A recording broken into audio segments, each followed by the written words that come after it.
ඔයාලා දන්නවද පසුගිය අවුරුදු 2 ඇතුළත සංචාරක කාන්තාවන් විදේශයන්ගෙන් පැමිණි කාන්තාවන් දෙනෙක් අපේ රටේදී ලිංගික අතවරයන් වලටයි තර්ජන වලටයි ලක් වුණාද කියලා.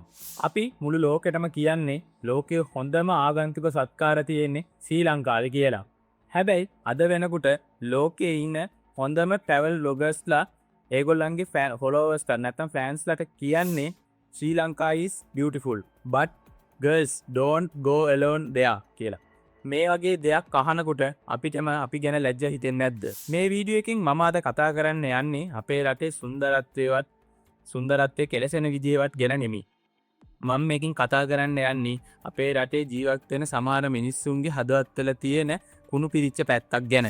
මේක පිටරට මිනිස්සුන්ට පේන්න කරන වීඩියෝ එකක් නෙමෙයි. මේක අපි දිහා කණ්ණාඩියකින් බලා ගන්නවා වගේ දෙයක් කරන ඒ වගේ ෆීලින් එකක් දෙන වීඩියෝ එකක්. මම මේ වීඩියෝ එකේදී සැබෑ සිදුවීම් දෙකක් දැනටම සිදුවීම් පවතින ක්‍රයිම්ස් දෙකක් පිළිබඳව කතා කරනවා. ඉතින් මේ දේවල් මැඩපවත්වා ගන්න එක අපේ වගකීමක්. මේ වීඩියෝ එකෙන් අපි ඒ ක්‍රයිම්ස් මොනවාද? ඒවා කරන්නේ කොයි පැතිවලද කියන එක ගැන සාකච්ඡා කරමු.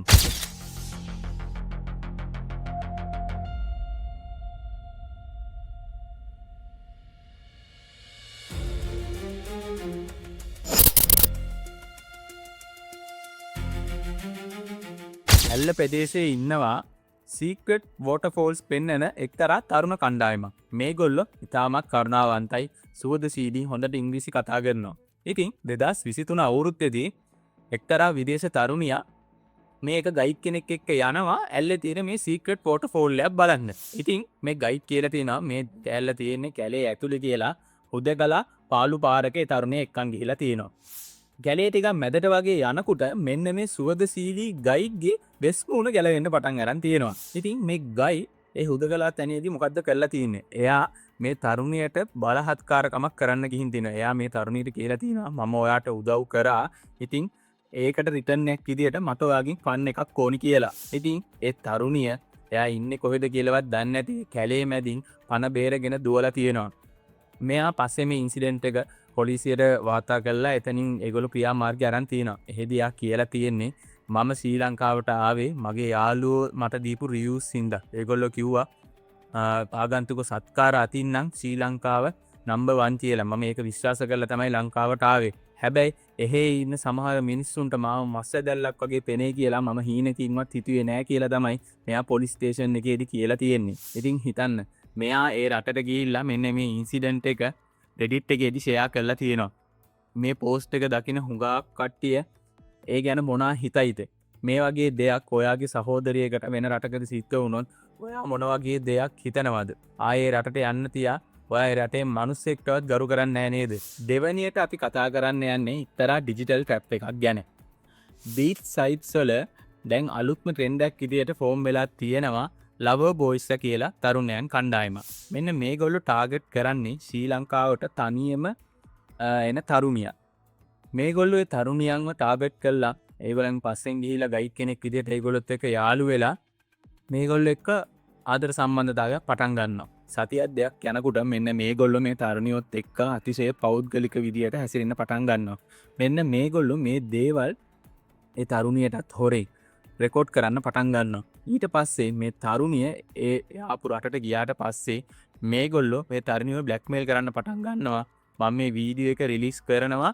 ඔයා මට සල්ලි එව්වේ නැත්තම් මට ඩොලර් 2000ක් ඩොලර් 1500ක් ඩොලර් 3000ක් වගේ මුදලක් මම කියනකොට මේ account එකට දාන්න කියලා විටින් විට මේ තරුණියන්ව බ්ලැක්මේල් කරලා ඒගොල්ලන්ගෙන් සල්ලි අරන් තියනවා. ආතල්ලයක් ගන්න ශ්‍රී ලංකාවට ආපු කෙල්ලෙක්. එහෙම නැත්තම් පරිසරය රස විඳින්න රිලැක්ස් එකට ආපු කෙල්ලෙක්. වැකේෂන් එක ස්පෙන්ඩ් කරන්න ආපු කෙල්ලෙක්ට මෙන්න මේ වගේ දෙයකට මුහුණ දෙන්න වුණාම එයාට ශ්‍රී ලංකාව කියන්නේ ඊටම සුන්දර දිව්‍ය ලෝකයක් වගේ තැනක් නෙමෙයි. එයාට නම අහද්දි තැඟ හිරි වැටෙන අපායක් වගේ තැනකට ශ්‍රී ලංකාව මෙන්න මේ තරුණියෝ පත් කරලා තියෙනවා. මෙන්න මේ ක්‍රියාවට කියන්නේ සෙක්ස්ටෝෂන් කියලා. මේ වගේ ඩොලර් කීපයක් වෙනුවෙන් තමන්ගේ ආත්ම ගරුත්වය පවා විකුණන සමහර තරුණියෝ කරන වැඩ නිසා අපේ රට සමහර බ්ලොගර්ස්ලා ඔය වගේ ඇවිල්ලා ගියේ කට්ටිය දාපු පෝස්ට් හින්දා රෙඩ් සෝන් එකක් වගේ සමහරු නිකන් මාක් කරලා තියෙනවා. ඒ කියන්නේ කාන්තාවකට තනියෙන් යන්න හොඳ නැති ඒරියාස් විදියට සමහර තැන් ඒගොල්ලෝ Reddit එකේ වගේ සෝෂල් මීඩියාස් වල මාක් කරලා තියෙනවා. මේක කරන අයට නම් මේක ගොඩ යන ක්‍රමයක් වෙන්න ඇති. හැබැයි මේකෙන් රටට වෙන පාඩුව දන්නවද? දැන් කාන්තාවක් මේ වගේ දෙයකට මුහුණ දුන්නා කියන්නකෝ. මෙයා ගිහිල්ලා ඒක ඒගොල්ලන්ගේ සෝෂල් මීඩියාස් වල පෝස්ට් කරනවා. එහෙම නැත්නම් පවුලේ කට්ටිය එයාගේ ෆ්‍රෙන්ඩ් zone එකට ෂෙයා කරනවා. එතකොට අඩුම තරමේ එක ඉන්සිඩන්ට් එකකින් සංචාරය 100ක් 200ක් වගේ ප්‍රමාණයකට ඒක බලපාන්න ඉඩ තියෙනවා කියලා තමයි සමහර සමහර රිපෝට්ස් වලින් අපිට පෙන්වන්නේ. අපේ රටේ එන සංචාරකයෝම එක්කන් යන ඩ්‍රයිවර්ස්ලා ඒ වගේම ගෙස්ට් හවුස් කරන පුංචි පවුල් කෑම කඩ කරන අම්මලා තාත්තලා මෙන්න මේ හැමෝටම බඩේ පාර ගහන්නේ අන්න අර වගේ අසමත් ಜಾති වැඩ කරන එක්තරා පිරිසක්. අද මේ වීඩියෝ එක බලලා මම කියන්නේ බොරුවක් නෑ. ඕගොල්ලෝ Reddit, TripAdvisor මෙන්න මේ වගේ sites වලට ගිහිල්ලා harassment in Sri Lanka කියලා නිකන් සර්ච් කරලා බලන්න. එතන තියෙන කතා කියවද්දී ඕගොල්ලන්ට ඇඬි මෙච්චර දේවල් ශ්‍රී ලංකාවේ වෙලා තියෙනවද? මෙච්චර පහත් මයින්ඩ්සෙට් එකක් තියෙන මිනිස්සුද ලංකාවේ දැන් ජීවත් වෙන්නේ කියලා. අපේ සංස්කෘතිය, අපේ රටේ සුන්දරත්වයේ පිළිබඳ අපි ලෝකෙට කොච්චර හයියෙන් කෑ ගහලා කිව්වත් වැඩක් නැහැ. ඇවිල්ලා යන කට්ටිය කියන දේෙන් තමයි ඒක රිප්‍රසන්ට් වෙන්නේ. මෙහෙම දේවල් වෙනකොට අපේ රට පිළිබඳ තියෙන අභිප්‍රාය අනිත් රටවල මිනිස්සු ගාව අපි පිළිබඳව තියෙන අභිප්‍රායයට මොකද්ද වෙන්නේ? ඉතින් මෙහෙම ඉන්සිඩන්ට් අවුරුද්දට 3-4ක් වෙනකොට ඔය කියපු දේවල් කියපු නැති ඒවත් අනන්ත අප්‍රමාණ සිද්ධ වෙලා ඇති. එන සෝෂල් මීඩියා එකේවත් පොලිසියට වාර්තා නොවිච්ච ඒවා ඇති වෙනකන් සිද්ධ වෙලා ඇති. මෙන්න මේ වගේ දේවල් සිද්ධ වෙනකොට එකපාරක් ආපු විදේශිකයන් නැවත එයිද? එයා වටේ ඉන්න කට්ටිය ආය ශ්‍රී ලංකාවට එයිද? මේ වගේ දෙයක් සියා වෙනකොට එයා දකින මිනිස්සු ආය ශ්‍රී ලංකාවේ එයාගේ ඩ්‍රීම් ලොකේෂන් එක විදිහට සිලෙක්ට් කර ගනීද? මෙන්න මේ වගේ හුඟා ප්‍රශ්න ගොඩක් මේ වගේ සිදුවීම් නිසා අපිට ඇති වෙලා තියෙනවා. මේ වීඩියෝ එක බලන අපි මේවා නවත්තන්න මොකද්ද කරන්න ඕනි? පළවෙනිම දේ කටවහගෙන ඉන්න එපා. ඔයාගේ අසල්වැසි නැත්තම් ඔයාගේ යාළුවෙක් මෙන්න මේ වගේ දේවල් කරනවා නම් මේ වගේ දේවල් කරලා හම්බ කරනවා නම් ඒ දිහා බලාගෙන ආවුත් මැච් එක ගන්න ගහන සුද්ධ ගාවන සල්ලි තියනවනේ උන්ට ඕක ගානක් නැහැ කියලා කටවහගෙන ඉන්න යන්න එපා. මොකද ඒ තත්ත්වයට පත් වෙන ඒ විදේශිකයා ගිහින් අපේ රට පිළිබඳ ඒගොල්ලන්ගේ රටේ එයා වටේ ඉන්න zone එකේ තියන්නේ හිතාමත් වැරදි විදිහට. එයා ගත්ත එක්ස්පීරියන්ස් එක එයා හුඟක් වැරදි විදිහට තමයි ඒගොල්ලන්ට කියන්නේ. මේකෙන් වෙන්නේ අපේ රටේ තියෙන සංසාරක ව්‍යාපාරයේ අනාගතේ නැති වෙන එක. දෙවෙනි දේ තමයි සංචාරකයන්ට උදව් කරන්න. කොහේ හරි සංචාරයේ පතරමං වෙලා හරි එයා ඔයාගෙන් උදව්වක් ඉල්ලනවා හරි වගේ තිබ්බොත් ඒගොල්ලන්ට උදව් කරන්න. ඔයාට පුළුවන් විදිහට ඒගොල්ලන්ට උදව්වක් කරන්න. ඔයා මේ කරන උදව්ව ඔය වගේ ස්කෑමර්ස්ලට මේගොල්ලෝ ළඟට එන්න තියෙන බැරි එකක් වෙයි. ඔයාට තනියෙන් ඒ සිටුේෂන් එකකදී මුහුණ දෙන්න බැරි නම් ඔයා මේ පිළිබඳව පොලිසියට දැනුවත් කරන්න. 19/12 කියන්නේ සංචාරක පොලිස් අංශය. මේ අංශය දැනුවත් කරන්න. එතකොට ඒගොල්ලෝ නිසි ක්‍රියාමාර්ග ඒ අපරාධය පිළිබඳව ඒගොල්ලෝ ගනි.